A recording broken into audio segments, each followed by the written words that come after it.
안녕하세요, 주릴램프입니다. 먼저 구독과 좋아요, 알림 설정 부탁드립니다.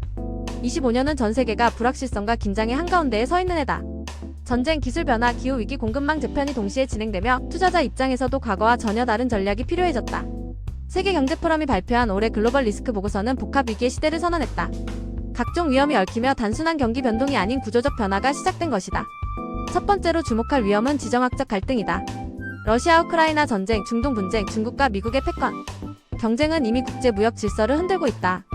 한국은 수출 중심 경제 구조를 갖고 있기 때문에 이런 지정학적 충돌에 직접적인 영향을 받는다.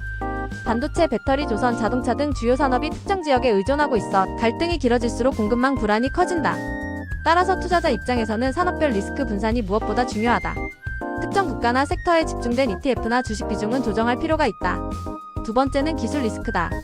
인공지능과 디지털 전환이 빠르게 확산되고 있지만 그 속도만큼 부작용도 커지고 있다.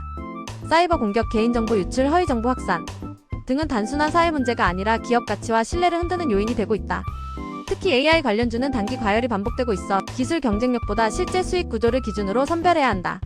반면 보안 데이터 관리, 반도체 설비 분야는 기술 리스크를 줄이면서 장기 성장성을 확보할 수 있는 대안으로 부상하고 있다. 세 번째는 기후와 환경 리스크다. 폭염, 홍수, 산불 같은 이상기후가 일상이 되며 에너지 구조와 산업 체계가 급속히 변하고 있다. 탄소 규제 강화로 인해 화석 연료 중심 산업은 비용 압박을 받는 반면 친환경 기술과 재생에너지는 새로운 투자 기회를 만든다. 한국 역시 20년, 30년 탄소 감축 목표를 앞두고 그린 산업에 대한 정부 지원이 커질 전망이다. 따라서 투자자는 단기 실적보다 장기적 전환 가능성에 주목해야 한다. 태양광, 수소, 탄소 포집, 전기차, 인프라 같은 분야는 불확실성 속에서도 구조적 성장 흐름이 뚜렷하다. 경제 리스크도 여전히 경계해야 한다. 세계 각국은 금리 인하 논의와 재정 불안 사이에서 줄타기를 하고 있다. 미국의 금리 정책이 흔들릴 때마다 원달러 환율이 급등락하며 한국 자산 시장에 직접적인 충격을 준다. 원화 약세가 장기화되면 해외 투자자 이탈이 이어질 수 있고 반대로 달러 강세가 꺾이면 해외 자산 비중이 높은 투자자는 환차손 위험을 맞게 된다. 이런 환경에서는 환해 지형 자산과 글로벌 분산 투자 전략이 필수다. 또 하나의 장기 리스크는 인구 구조 변화다. 고령화와 생산 가능 인구 감소는 소비력 둔화로 이어지고 부동산 시장과 내수 성장에도 영향을 준다.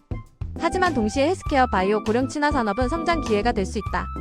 투자자는 인구 구조를 위기로만 보지 말고 새롭게 열리는 산업 수요로 해석할 필요가 있다.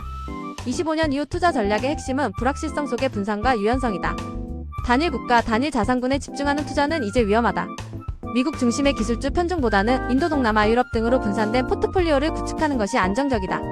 국내 주식에서는 단기 테마보다 구조적으로 성장 가능한 산업, 에너지 전환, 반도체 설비, 방산, 인프라, 헬스케어를 중심으로 접근하는 것이 좋다. 결국 25년은 한국 투자자에게 위기와 기회가 동시에 존재하는 시기다. 세계가 불안정할수록 자산은 위험과 성장의 경계선에서 재배치된다.